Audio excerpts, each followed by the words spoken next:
You guys are already hot and ready to go, aren't you? Hey, it's Jeremy from Jeremy.net. Good to see ya. Thanks for showing up for the stream. Let me adjust the camera just a little bit more.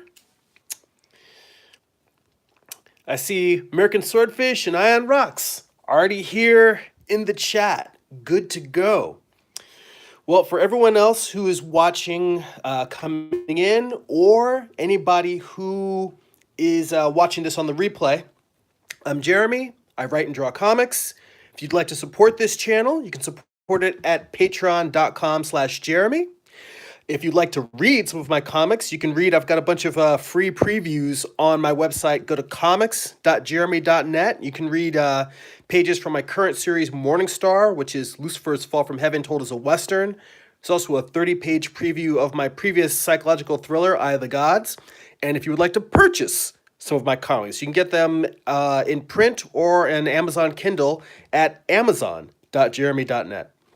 So, let's get started here. Let me sit down, get comfy. You know, I should adjust the camera a little bit more just so I can see the chat while I'm drawing. So, bear with me while I make some minor adjustments. All right. That's good. All right. I hope that everyone is having a good weekend, that everyone has had some time to do some creative work, to do some interesting stuff.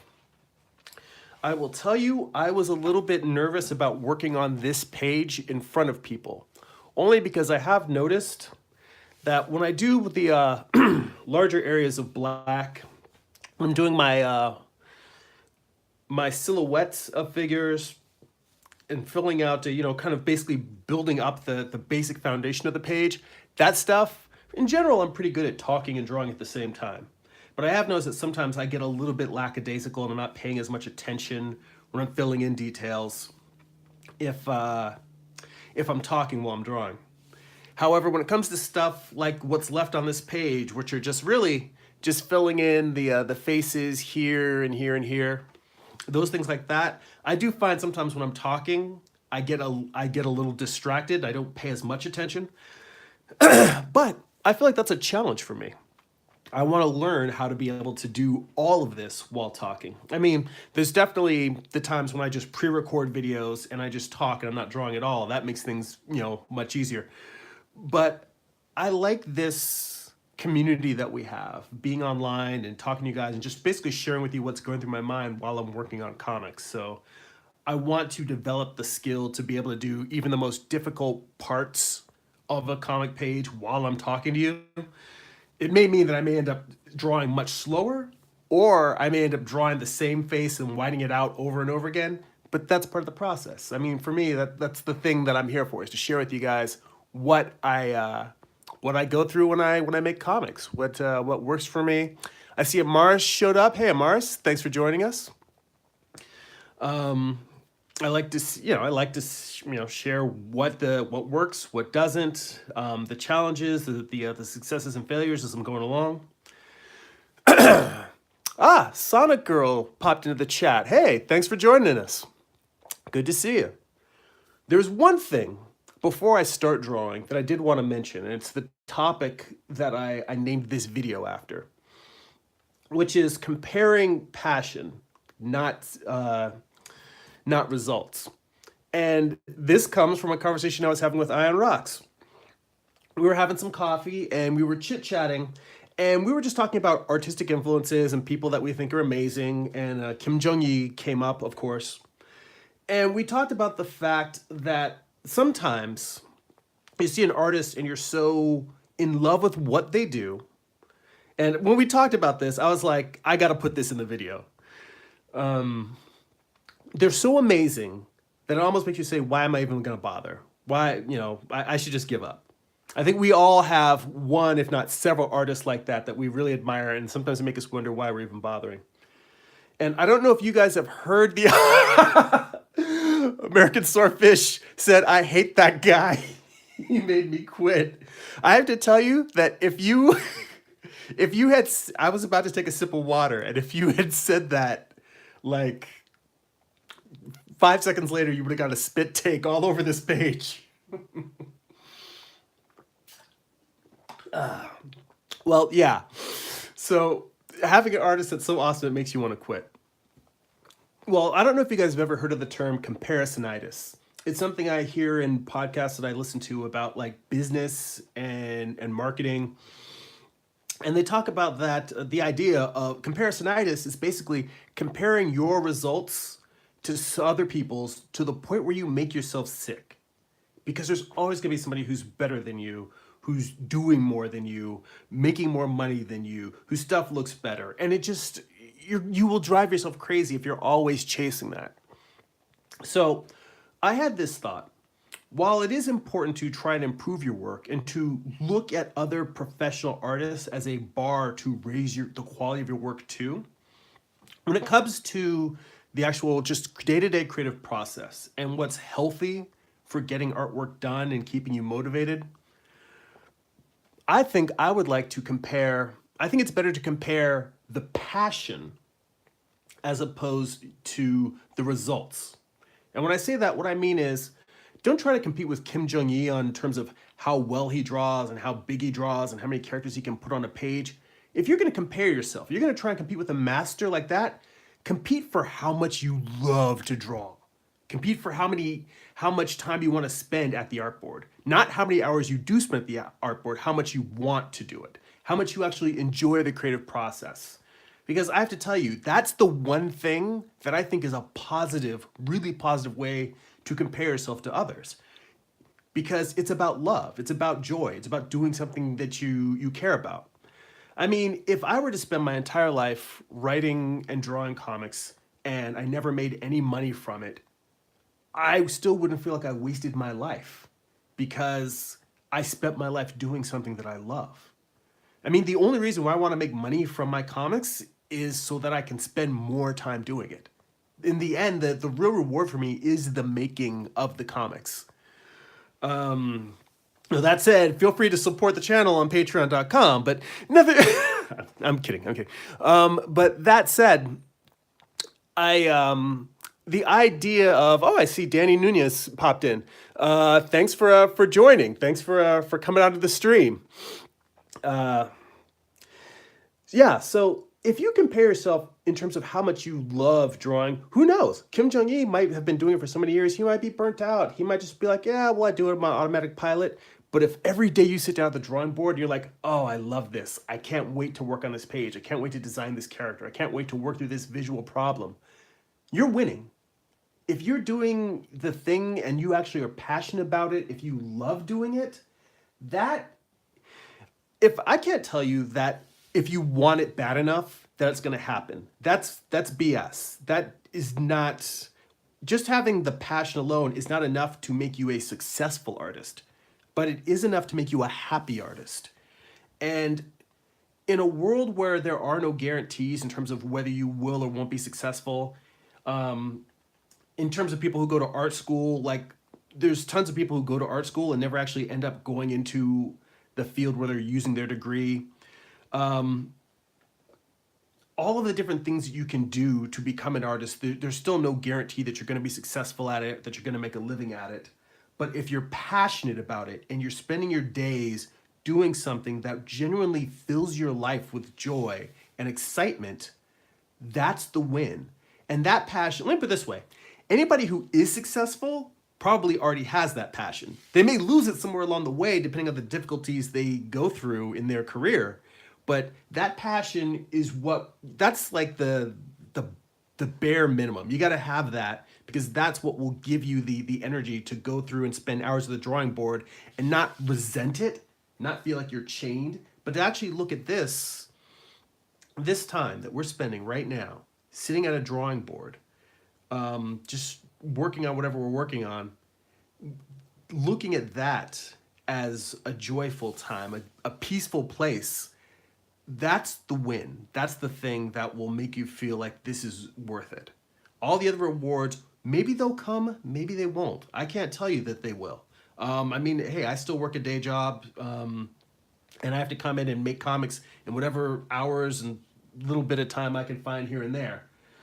But I do know that the fact that I love this, what I'm doing right now and what I'm sharing with you, that is what keeps me going. So I think the next time you see an artist and you're like, damn it, I don't even want to try anymore. Try to say, well, you know what? How much do they love drawing? Because compare yourself in that level. Try to make sure that you're doing the thing that you really love. And if you don't love it, then try and find aspects of creativity that you do love. You know, it doesn't mean that it has to be this. It doesn't mean that it has to be comics, or it doesn't mean it has to be the writing or the drawing. Maybe there's another part that you do. Or maybe you decide, oh, you know what? I think I'm gonna take up sculpture because it's a lot more relaxing to me. Or you know what? I do think knitting is an art. You might say, oh, I'm gonna take up crochet. Point is, do creative things that you actually have passion for. Compete on passion, not the results, not on how good the actual art is. So that is my little rant. And beyond that, I'm just going to sit here and try not to screw up this page. So I will try to keep my eyes out on the chat as I go and answer any questions you guys might have. But for now, I'm just going to get my draw on. Let's see here. And Iron Rock says, I got to plug my Patreon. Yes, I sure do. And I appreciate that. And anybody who signs up, there's also, there will be additional bonus videos on there. There's already a few on there, including a tour of my art bookshelf. I'll be recording another Patreon exclusive video this month. There's a sketchbook on there available. As a matter of fact, I'm going to show you this week, and I'm going to show it to you next week because I don't have it for sale yet.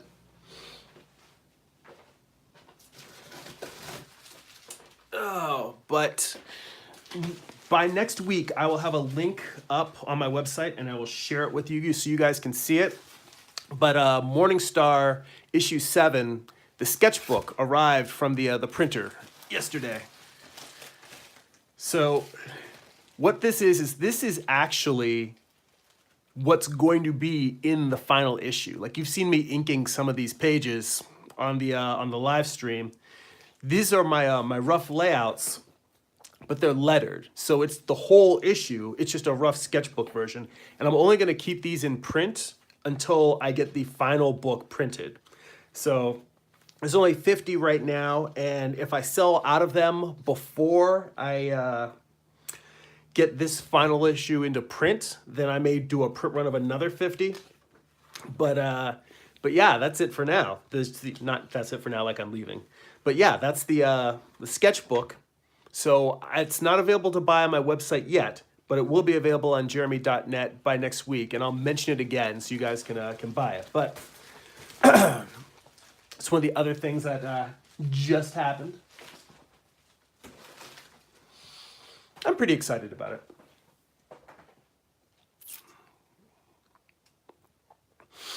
I see Sonic Girl said that's so cool. I'd love to buy one. Well, I appreciate that. I'll have a reminder both on my when I post my video next week. I'll make a reminder, and I will put a link in the description so people can buy. Can just click right over there and buy one. So let's see what else we got going on in the chat. And Rock says, I used to love art like that. Now I love physical conditioning, and I still love art. Kim Jong-hee just ended me. Yeah, well, if you're trying to compete with somebody like that, then yeah, he is going to end you. Because he's going to end everybody. American Swordfish says, competition makes me better at drawing. You know, not everyone is capable of using competitive energy that way. The fact that you do, I don't think that's bad. I think that's a good thing. If competition drives you, there's plenty of other people who will compete with you. I'm thinking my message is more for the people who competition takes the wind out of their sails. Because I think that there are more people that give up because of competition than there are who are inspired by it. So The fact that you are one of the proud few who can use that as fuel is awesome. So keep on keeping on, I say. Let's see what else is going on in the chat here.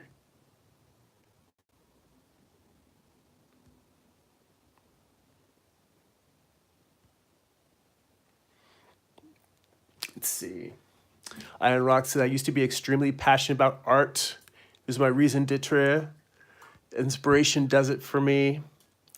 American Swordfish says, you hate it now? No, love it from afar. Let's see. And he's mostly writing now. American Swordfish says, I have a thing for rough comic sketches. I love them. I don't know why. I know why I love rough comic sketches. It's because, well, there's two reasons. One is just the fact that when you're looking at a rough sketch, there's still all of this potential there. It hasn't been locked down into a final form. Like all of the imagination of what it could be, all that potential energy is still there.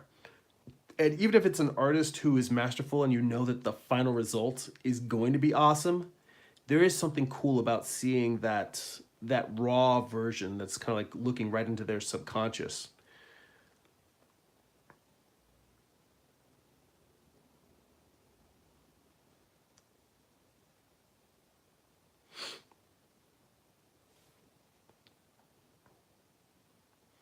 Trying to take a little bit more time with this particular tree because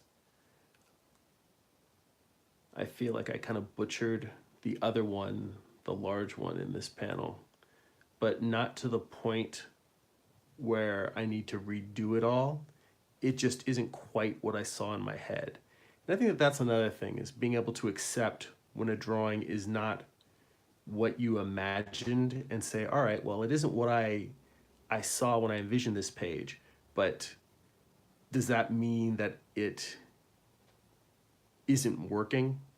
And I think this is one of those cases where I said, well, it works. It doesn't look like what I wanted it to be. Because that's, a large part of this whole creative process is about imposing our will on the tools and on the story. And sometimes you do something, the fact that it didn't come out the way you wanted doesn't necessarily mean it sucks. And it's trying to be able to tell the difference between something that's bad versus it's just not what you wanted, and then really be able to make an intelligent decision, because I do believe it is worthwhile to fight for trying to make something exactly the way you see it. I just don't know if it's always worthwhile. I think that driving for that skill, to be able to put our vision exactly as we see it on the page, that's kind of like the ideal that we shoot for. But I also realize that if I were to constantly chase that, I would never publish anything. So the challenge is having that as a goal, but knowing when to accept that you didn't hit that goal, but you did make something that's worthwhile. I think that's, I won't say that it is something that I have mastered, but I will say that it's something that I'm aware of and that I am leaning more towards. Just being able to say, all right, well, this tells the story. That's, I think, the big thing that I'm chasing. I was reading, rereading a sketchbook, the Dear John's, the Alex Toth Doodle book. He was writing to a comic creator / retailer named John Hitchcock, and they had a long years of correspondence through mail. And one of the things that that Toth always talked about was that so many people are trying to do too many things at the expense of just telling the story. And I'm aware of that. I'm aware of it in my own work. And one of the reasons why I was going back and rereading this sketchbook is because I'm trying to get back to just the story.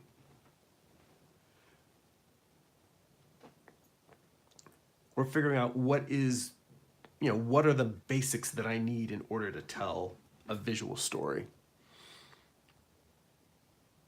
Let's see here. Let me scroll back up and see what else is going on in the chat. Lot going on in the chat. Very active.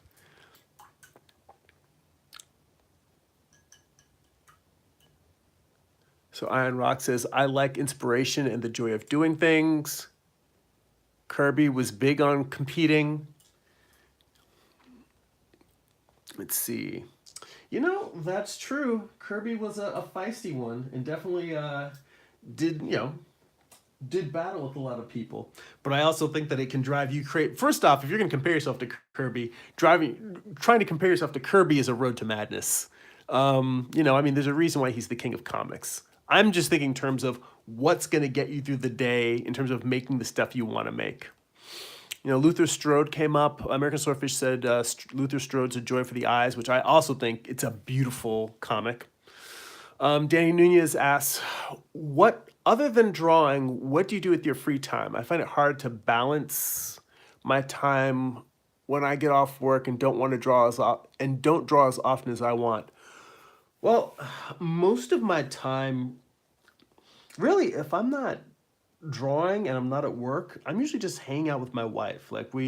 I tried not to watch very much TV, but usually we'll sit down, we'll have dinner and watch a TV show together. We'll just hang out, talk, play with our cats. We have 2 cats that are kind of like, they joke about those people who treat their pets like their children, but our cats literally are like, their personalities are so weird and unique that they're kind of like little people. And we always joke that it's their house, they just let us live in it. So, really, I used to, in terms of hobbies, I used to play guitar, but I only took lessons for like a few months. And other than that, I was just learning tablature, so I never really properly learned how to read music. It was much more of a casual thing. The rest of the time is probably reading. I try to read comics, I try to read fiction, I try to read some nonfiction books on various topics, sometimes historical, sometimes just books about, just weird topics, science, some motivational stuff, a little bit of everything. So really when I'm not drawing, there's very little time in the day that I am not at work, not spending time with my wife, or not drawing. And the rest of that time is pretty much sleep. So yeah, I don't get a lot of spare time. But honestly, exercise. That's the other thing. I can't necessarily say that exercise, I do enjoy, I go cycling regularly, and I really enjoy that. And that's something that I try to do like 2 or 3 times a week. I go for a bike ride. I also do yoga and a little bit of workout on the elliptical. Those are less of, this is just fun things I like to do in my downtime, and more like, I'm in my 40s, and I have learned that if you do not take care of your body, you're not going to make it. You really have to, as you get older, get enough exercise. Yoga is really good for helping tone your muscles, keeping you fit. I have found that is really, really important, is just exercise and maintaining your health. So I spend a lot of time doing that. Let's see. What else do we have here in the questions? American Swordfish mentioned that the artist on Luther Strode is Trad Moore. And yeah, I follow Trad Moore on Instagram. His work is awesome.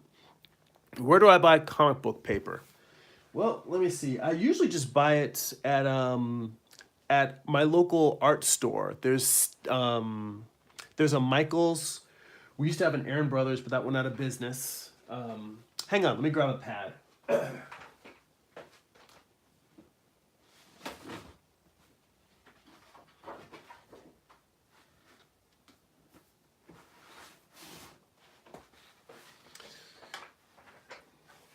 So Strathmore makes a Bristol board pad that's specifically lined for comic book pages. So they also make a smaller sized one from manga. And this is just 11 by 17, so it's just this paper here. And it's already good to go. And I have a template that I draw my layouts on, and I scanned one of these pages in, a blank one, to use as a template, and then I build like do my rough layouts, my lettering, all over a template that I know will fit on this, so that when I'm done, I print it out. And I don't print it, I don't set this up so that it uses the trim and the bleed the way that it's on the page, only because I have found when I upload this book to the actual Kindle version to Amazon, that their bleeds are different from my printer's bleeds. So I actually have the page in further than the safe area that is normally on here. Like this dotted line is where all of your borders, your panel borders should be within this space for a typical comic book page. But I have mine in a little bit more so that I can go all the way out to the edge more. Just basically, I gave myself a larger bleed because the printer I use requires it. I mean, not the printer I use, but the when I upload them to Amazon, it needs more bleed. But you don't necessarily have to use this, as long as you can figure out what the dimensions are, or if your printer that you use for a comic has a template, you can use that. And then just take regular Bristol board, because this is the exact same size as the comic book one that I showed you. It's just when the Aaron Brothers was going out of business, I stopped by. They were having a sale, a clearance sale, and they had pad of 11 by 17 Bristol. I'm like, well, I better grab some of that because I'm going to use it. So yeah, but that's what I use for my my comic pages. And before that, I used to use 14 by 17 Bristol, because before comics became as popular as they are now in terms of a lot of people making them and people making tools for comics, you used to just have to buy whatever size Bristol you could find and trim it down yourself. So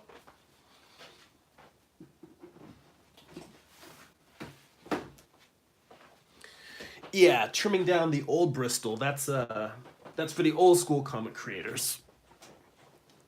Let me take a little sip of water here. Pardon me for a minute.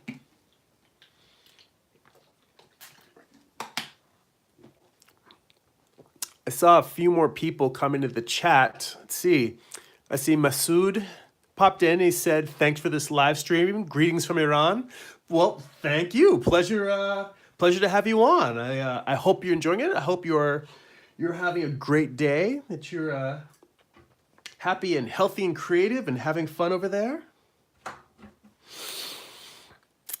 Let's see. It's nice to have an international audience. I like this. People from all over coming over and hanging out.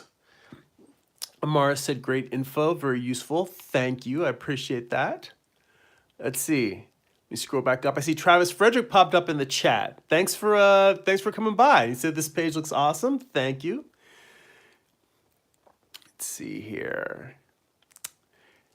And another Daniel Williams is in the chat.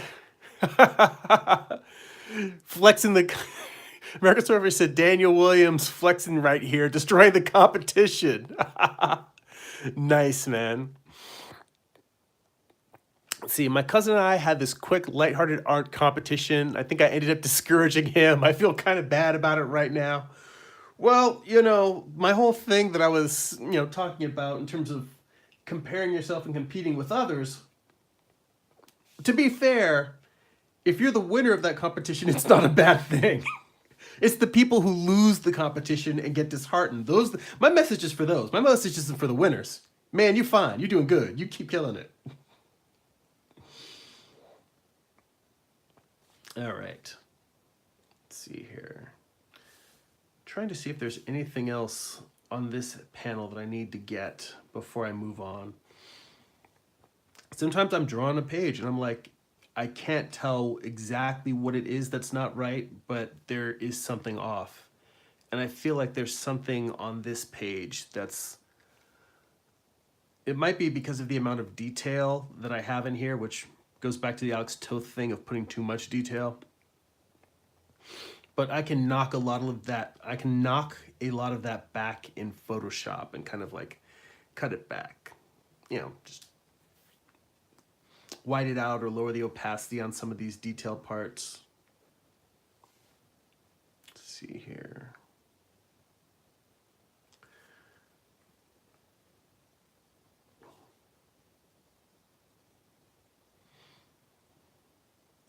Put a little white out in there. So there's more of a break between that demon's arm in that cliff, in that rock. Well,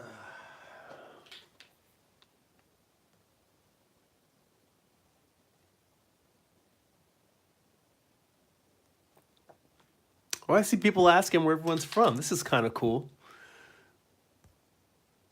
Danny's in Texas. Iron Rocks nearby me.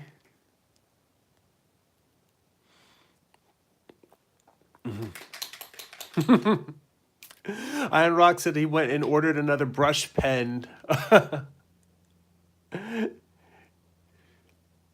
I took the one you gave me as a challenge. Yes, it was a challenge. We were hanging out and I gave him a brush pen I had.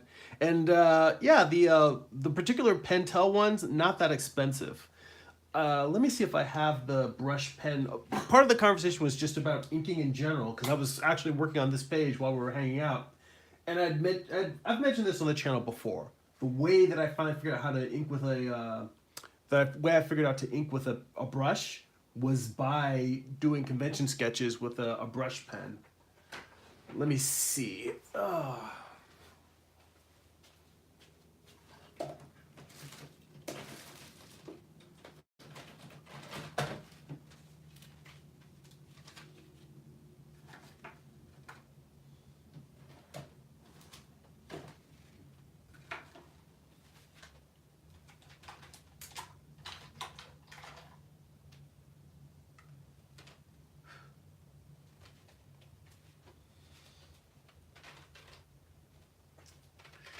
All right, so this probably doesn't really help anybody because the packaging is all in Japanese, but this is a Pentel brush pen. It's called the Pocket Brush Pen. That's they just call it the Pocket Pen. And well, I've got a friend who goes down to in downtown LA. There's a Japanese district that has a lot of shops with Japanese imports. So a buddy of mine who goes down there a lot picked me up one. But if you look at let me see if you can actually see it on here. It just has like a Japanese character on one side. I don't know if the camera will. The food brush pen. That's a good one. Ion Rock said. But let me move this away a little bit. Maybe you can see it better. Well, it's just got a Japanese character on one side, and then it says Pentel Japan on this side. So it's kind of small, it's hard to see. But anyway, yeah, these are the brush pens that I'd been using for a while. And I think this one might be dead. That might be the reason why my friend gave it to me, because I had tried to refill it. Yeah, this one it doesn't have as much juice in it. I had tried to refill it, but I'd used regular India ink instead of fountain pen ink, which is supposed to work better for it. So since then, this particular brush has never quite worked right. I mean, I can use it for doing tones and tonal effects for sketches, but I've got my backup that I haven't cracked open yet. I actually, because I went through a period where I had like 5 or 6 different brands of brush pen, and I was just going through because I wanted to experiment and try a different bunch of them and see which ones I like the most. And that Pentel pocket brush is probably one of my favorites. I have the food brush, which actually, let me see, where's that? I thought it was over by my computer table, but it's actually in the living room because I was using it to do some thumbnails last night. But I like that. I like the food brush, FUDE for those checking. It's in the chat. But and then what's the other one? And then the Prismacolor brush pen. That one's kind of like just a handy, not super expensive one. Let's see. And Sonic Girl mentioned that those are her favorite pens. Ion Rock says, I saw Kim Jong-il using it to draw on a wall and was awestruck. Yeah, those are great tools. Let's see. And another Daniel Williams says that it came with its own challenges. It was well worth it, though. I think you guys were talking about the competition.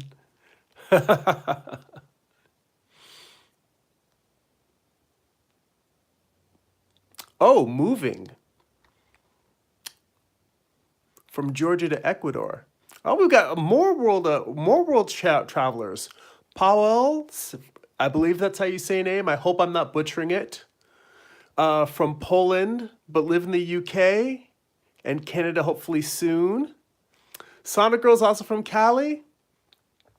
Oh, I see now. Another Daniel Williams from Georgia, but living in Ecuador. Damn, that sounds awesome. I know that my wife and I dream about just being able to live. We don't necessarily want to leave Well, I don't necessarily want to leave California forever, but I do think it would be nice to just live somewhere else in the world. I think it would be nice to live in California for 6 months, then live in another country somewhere in the world for 6 months, and then do it again, but just pick a different country every year and just keep moving around the world, getting to see different cultures, experience different ways of life, which is possible for creatives in some, if you can make your own schedule. So someday I may get there. I may come to a country near you. Let's see here.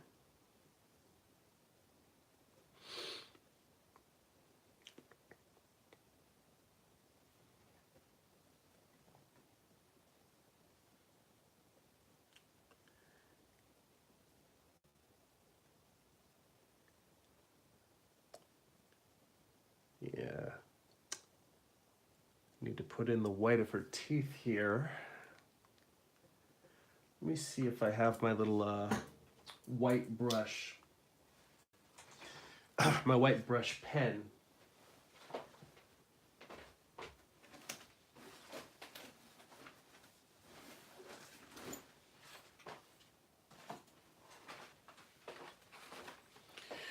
You know, while we were on the topic of brush pens, I was going to mention they have these aqua brushes, Pentel Arts Aquash brush. And so these are mainly for people that want to do watercolor, and they tend to just fill it with water and then just dip it and use it with the color. But what I have found is that if you can find a fountain pen ink that's thick enough and doesn't run too much, I've tried filling these with fountain pen ink. With India ink, I think it clogs the brush too much, and it's not necessarily. I mean, you can try it depending on what India ink you use, but I found with my India ink it's a little too thick and it will clog it. But if you have this thing filled with ink, it's like a brush pen that's super runny. So that as opposed to just having a simple, like you lay down a light stroke and you can make a controlled line, you have to be you have to be extra light with this, because just the littlest amount of pressure and it'll give you a big, like just painting like a marker, like a big black wet line. So this is like using a big wet brush. It requires a little bit more control, but it's also fun if you want to do some really loose sketches with it. Let me see. Well, the reason why I bring it up is because what I ended up doing is I filled one with white ink. So I use this kind of like, I have a whiteout, I usually use the Presto correction pens, but aside from that, when I want to actually get in there and draw with white, I'll use this thing a lot more because it's got like a nice brush tip to it. I have one, I actually labeled them. So I've got one that's a 50% ink wash.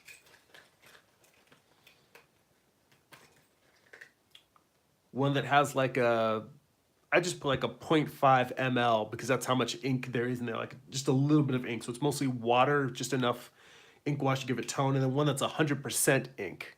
So I labeled them so I know which, well, because they all look alike. As a matter of fact, just so you can see what it looks like. Let me draw a quick head over here.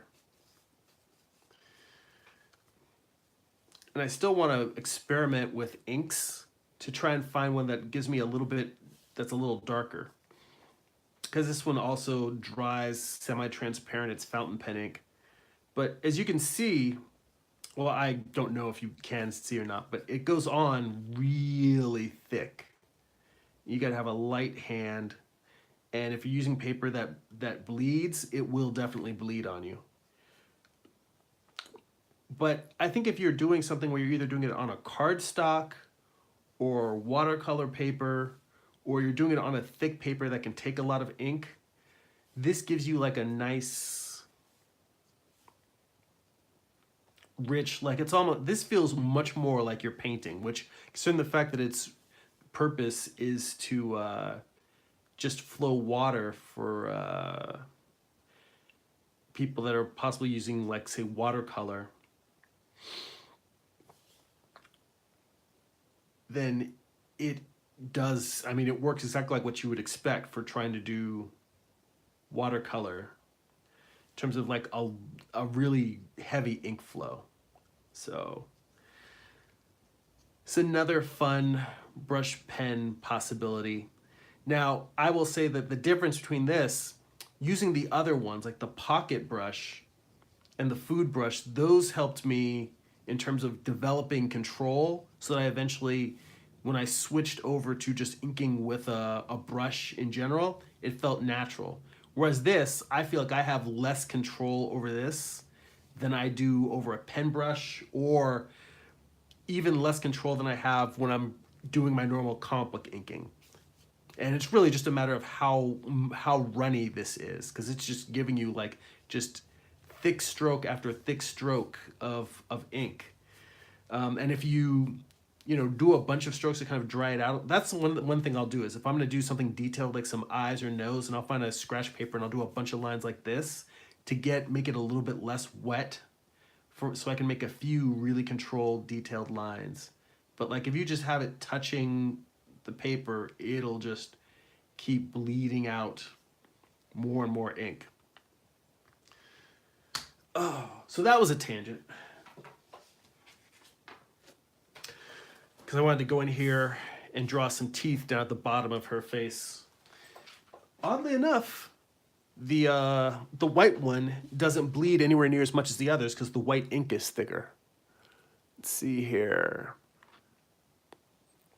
See some more folks in the chat.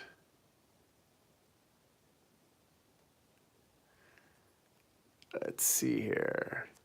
Everyone says it's pretty cool that that Daniel Williams is moving to Ecuador. I think we all think it's pretty cool.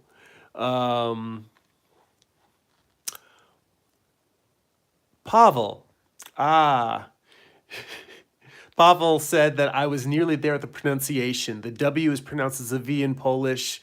So Pavel, I apologize, and I thank you for correcting me. Now I know if I see someone with the W and I know that they're of Polish origin, that is a V pronunciation. It's good to know, like with the Spanish and ba and va having the similar pronunciation. So it is good to know. Thank you for clarifying. I learned something today.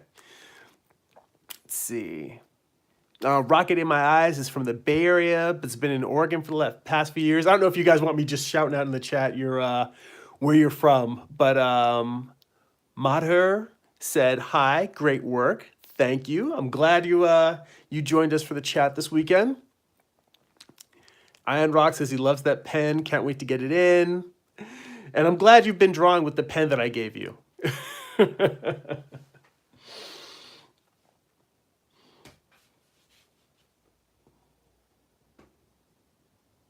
Yeah, this one does not bleed as much. Sometimes I actually have to squeeze it to get the ink flowing a little bit.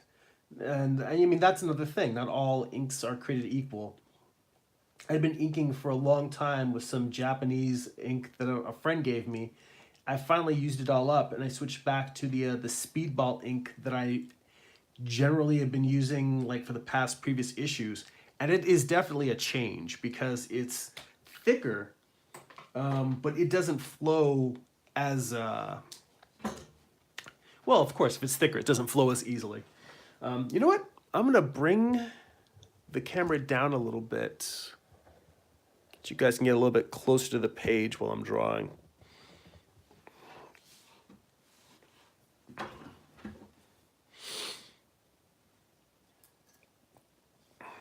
But yeah, switching inks, something as little as switching to a different brand of ink can really, I won't say that it'll mess you up, but it makes you have to sit there and be very aware of the lines you're doing and the marks you're making, because being comfortable with your tools and familiar with your tools, it allows you to predict what each line is going to do. And that predictive ability is what gives you control. So when you don't have that, when you're not exactly sure what kind of line the ink is going to give you or what kind of line the brush is going to give you, you are giving yourself up to chaos. And it is not a bad thing to have chaos as part of your creative process. But if you are expecting control and you seek control, it can be very, very frustrating. So that was something else that Ion Rocks and I were talking about, is moving back and forth between chaos and control. Which, when I mentioned earlier about how, like with the tree, that there's things about it, it didn't come out the way I anticipated, but it doesn't necessarily mean that it's a failure. That's something I'm constantly struggling with, is trying to walk that line, because if it's too controlled, sometimes the work can become stiff and boring, and no one wants that. And I think that it's a constant struggle to try and keep that energy and that life and that spontaneity in comic book work, to keep the spontaneity but not have things be all over the place and to feel undisciplined, where there's no structure. You can't tell if what the person's trying to say, how they're trying to express the forms on the page. You're like, are there even forms on the page at all? I can't tell. I don't know what the hell this person's doing. And I've been trying to decide what to put down here, because I really feel like anything I draw in this space is going to be distracting, but it just looks like you can't see his pants or anything at all, and that looks weird. So just put a little bit of pant leg in there. Just enough to get me in trouble.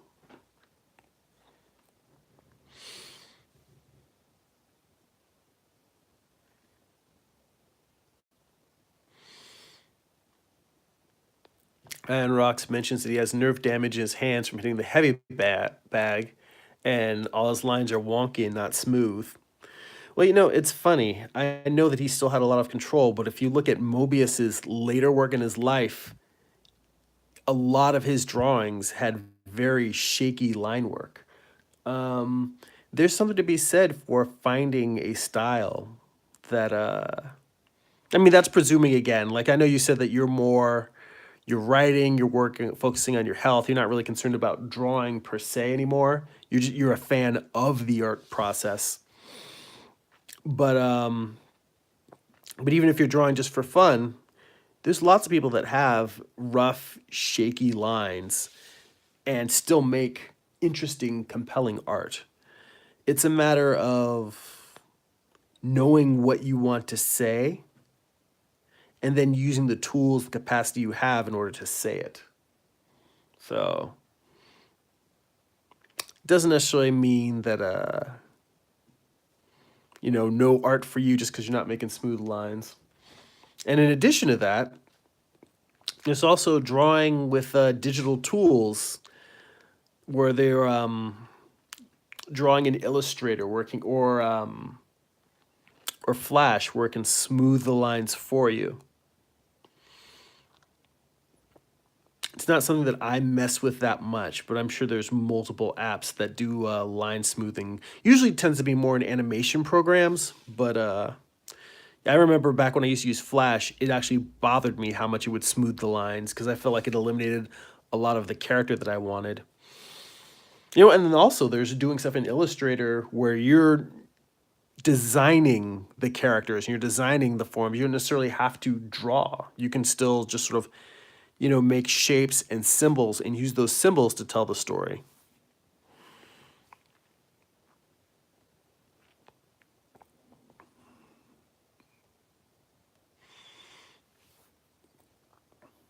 I see you guys talking boxing in the chat. I'm not going to narrate the whole boxing conversation. You guys go ahead to talk the boxing while I draw.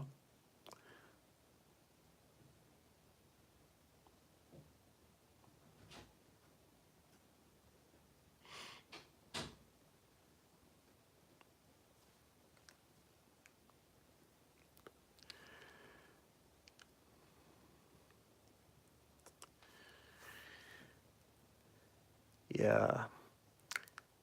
As this goes, I think the effect I'm hoping that this page has is where everything else is large, bold strokes. And the fact that just the faces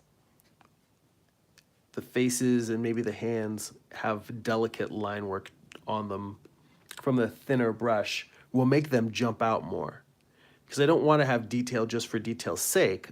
I want detail to draw the eye in. So I'm trying to save it only for the parts, meaning the faces that I want people to, faces and hands, elements that I want to stand out.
I just realized that this other eye, I just drew it a little bit too far out. I'm gonna have to pull it in a little bit.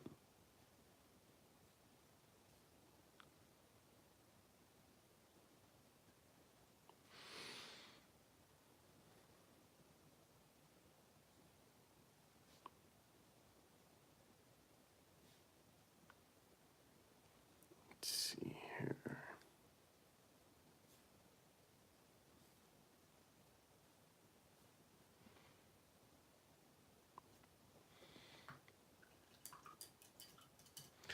Yeah, that's one of the challenges when it comes to facial features. You can just release something that's like the width of one line. You put it too far to the left or too far to the right, it can just throw the page off, and you're just sort of like, yeah, that's it just will feel not completely wrong, but just awkward, and you can tell that there's something a little bit off.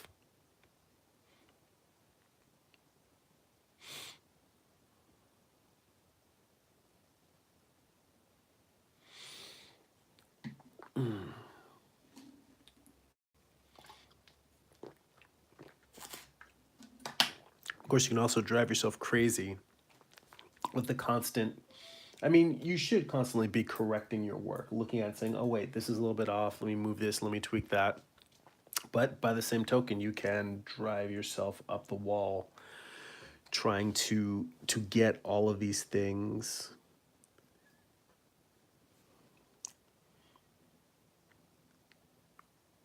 where you want them to be.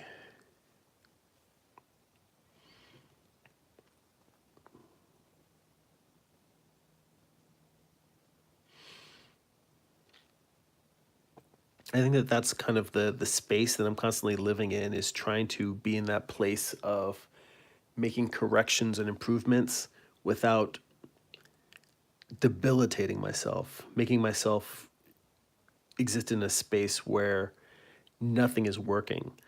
Because it's real easy to, as you're going along, see things that could be shaped into being correct, but you know that where it is right now, you're like, nah, that's not it. And with every single line you put, it's never. That's actually, I think, the expectations we have as artists. It's a big part of it, is that every line, almost every line is not the line that we imagine in our heads.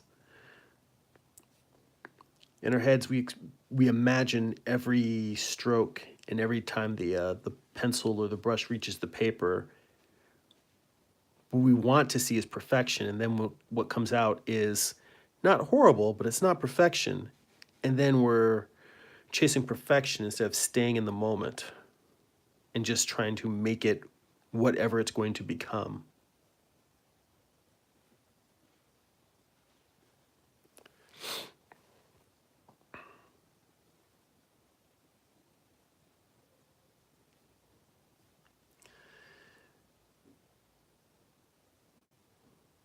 I think I'm gonna put this across the nose, and I'm probably gonna come in and white out these two lines, these 2 points that are dropping down into the ball of the nose.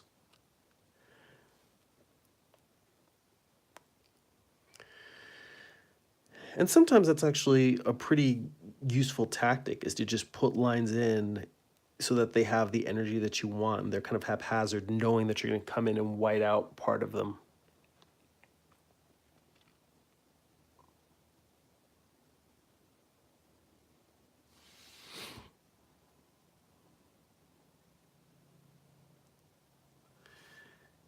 If you can get that energy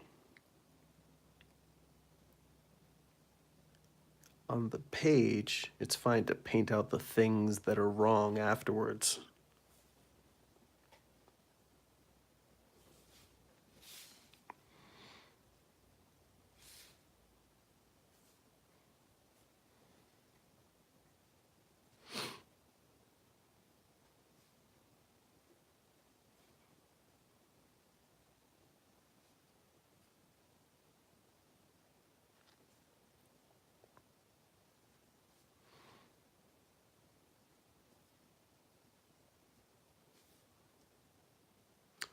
I think I remember someone last week asking me, maybe last week or the week before, about all of the lines I make being very angular. And it's funny because I do, like, I love, there's a lot of artists that do much more rounded, fluid stuff, like, say, Claire Wendling. But I also thought back to Charles Barg and the Barg studies, which the Barg method is kind of like, if you've heard sort of it's not as mathematic as, say, the Riley method, but it's kind of a sight size figure drawing technique that starts with, you do take volumes into account, but it does come down to finding the right shape of a form, like a physical object, and then finding the right value in terms of light and dark to represent that form in the way that it turns in space. And then just rendering smooth gradients. That's pretty much the method. But in a lot of the demos they have, the first drawings tend to be very blocky, and then you kind of go in and round your drawings as you refine them, as you add detail. And I think that even though I haven't spent a lot of time studying that method, a lot of the drawings that I start out with, they start in that blocky space and they just stay there as opposed to becoming more rounded. Something I'm also thinking about is maybe experimenting with doing more drawings with a more rounded approach, just to see what my work looks like when it's a little bit smoother and a little bit softer.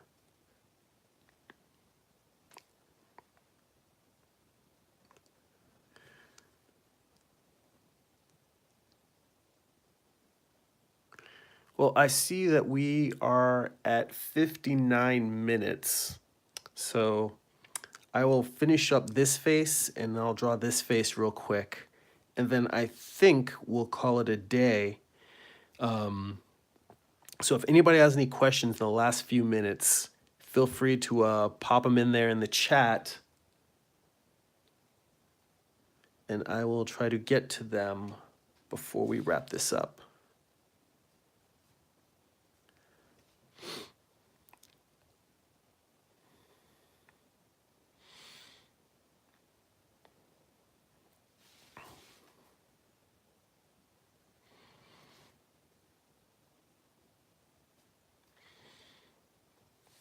And I see that there's a very interesting discussion going on in the chat about Bruce Lee and his philosophies. And somebody asked if Bruce Lee ever wrote any books, and they mentioned The Art of Jeet Kune Do, which I've never read and I've never practiced any martial arts, but I've heard great things about that book just in terms of hearing about Bruce Lee's philosophies about life. And I think he's written a few other books, but so I was looking forward to that answer as much as anybody else because he's one of those guys who I have meant to read more about, and just haven't made the time. So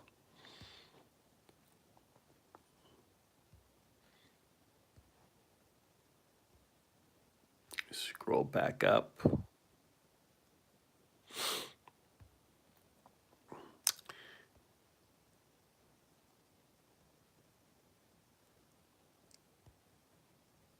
Rocket in My Eye asks, how long does the average page take you, or how long are you willing to work on one? Well, the average page, the problem is that my thumbnailing, I thumbnail the entire issue in one batch. That's one whole phase, is doing thumbnails for the whole story. Then I do my layouts, which are the rough basic drawings that I'm blue lining, that I'm actually inking over. I do all of those for the entire issue. And then when I do the actual final page, that's one process. So in terms of like working through this whole issue, I would say that on a given page when I'm inking, that stage can take anywhere from a really fast page is 2 hours. More challenging pages or things with a lot of detail or complexity can take maybe twice as long, 4 or 5 hours. I think if I had to include my thumbnail process, it usually takes me an hour to thumbnail a page, maybe less. It takes me basically, let's say, a half hour to an hour. It depends. Some pages I thumbnail and go boom, boom, boom, and I'm able to knock it all out, and I'm able to get a couple of pages thumbnailed in a sitting. It can take me anywhere from 15 minutes to an hour to thumbnail one page. So if I were to, let's say it takes me 5 hours to ink a page, another hour for thumbnails. Layouts are probably the next longest process because I'll pose little figures and take photos of them. I draw them, I flip them and make corrections. That can take 1 to 2 hours. So let's say altogether, I'm probably at about that. They say that you should average 8 hours a page for a comic professional so you can do a page a day. I'm probably about that speed, but there's definitely pages that take me much, much longer. And it really comes down to either having a lot of panels, very detailed backgrounds, or I need a lot of reference that or the storytelling is particularly complex, and it's a matter of getting all of those subtleties down. So yeah, I would probably say I'm around that 8 hour average that a lot of people talk about. The problem being is that those 8 hours get spread out over 1 to 2 hours a day. So while my speed in actually creating a page is average for the comic book industry, the number of hours I put in per day ends up only being about, I want to say, I only get to put in about 8 hours per week. If I get to put in 10 or 12, I'm lucky. So that said, I'm churning out maybe one completed page a week in terms of my actual speed. So now there's that. Let's see.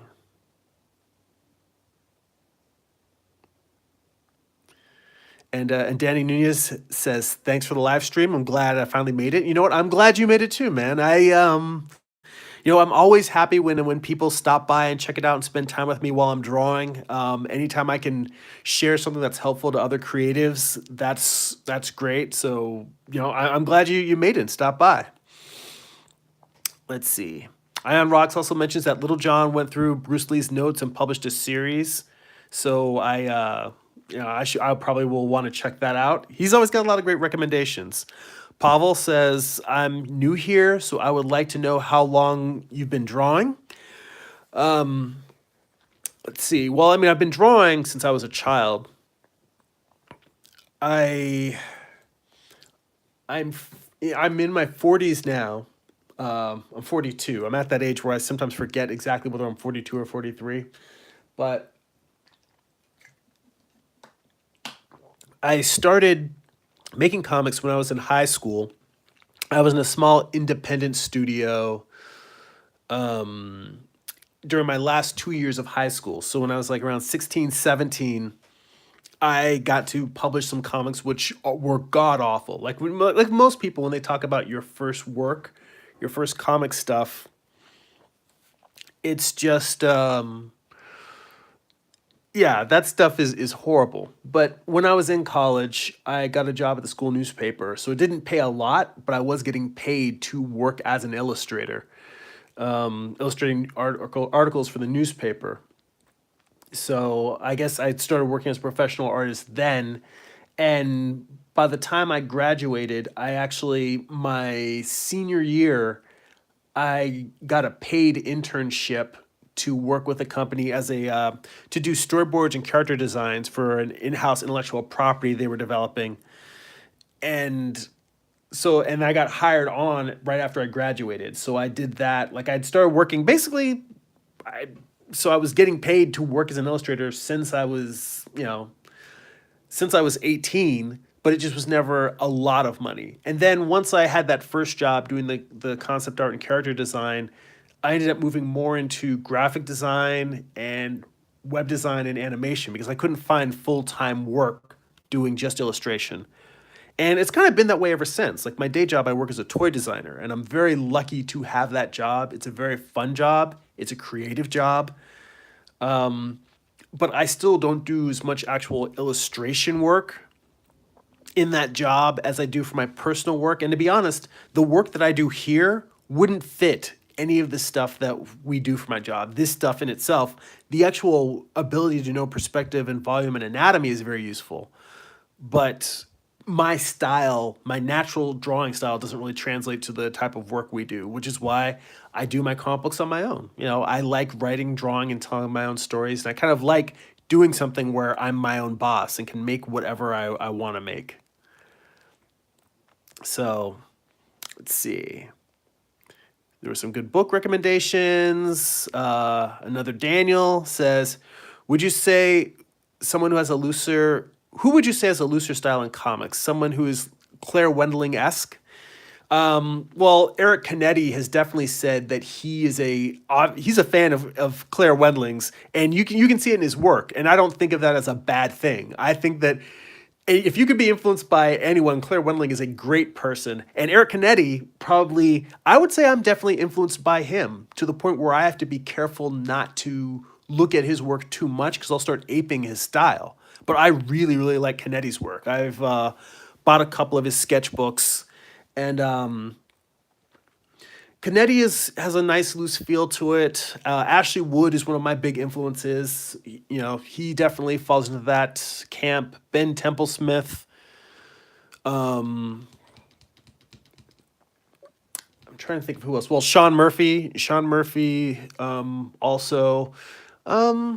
I wouldn't say loose, but in terms of cartoony, if you guys know Sean Crystal from the Ink Pulp audio podcast. If you've never checked out that podcast and you like comics, you definitely should. I mean, a lot of the people I'm talking about, he's had on his show. He has a lot of great creators that he's friends with, or just ones he's met at the convention circuit and had on his show. He's somebody who I definitely like his work. It's more, I would say, when I first brought up Claire Wendling, I was bringing it up more in terms of her being cartoony, not necessarily in terms of her being loose. I would say that Wendling is cartoony, whereas Canetti is loose. I would say that Sean Crystal is probably closer to Claire Wendling because his is spontaneous and it's energetic, but his is a little bit rounder, more like Claire Wendling's work. But yeah, I mean, so those are just some off the top of my head that I think are definitely worth checking out. But I mean, there's so many great artists. Like every time I go on Instagram, like I see something new and I'm like, oh, I don't have time to follow anybody else. But I'm like, there's just so many awesome artists out there. And again, that's why I tell you, don't compete on quality, compete on passion. Compete on how much you love doing the things that you love doing, because then your time won't be wasted. You won't be sitting there kicking your. Remember this way: you can definitely be self-abusive. Like a lot of artists can just say, "Oh, I hate my work. It's not good enough. It sucks." You can kick the crap out of yourself. But if you just love doing it, if you love the act of laying down the lines, doing the brush strokes, working out the characters, telling the story, if that's the stuff that you love, then that's all you need to make it worth it for you. So, okay, I think that we're done for today. Like I said, guys, thank you so much for spending time with me, my live stream, hanging out my channel. If you'd like to support my channel, again, please go to patreon.com/Jeremy. If you've never seen any of my comic books and you'd like to read some of them, go to comics.jeremy.net. And if you'd like to purchase some of my comics, go to amazon.jeremy.net. So I will be on again next week. I'll try to get the schedule. It's going to be the same time unless something comes up. And if it does, then I'll post something online to let everyone know. So that's it for now. That's it for now. Go be creative.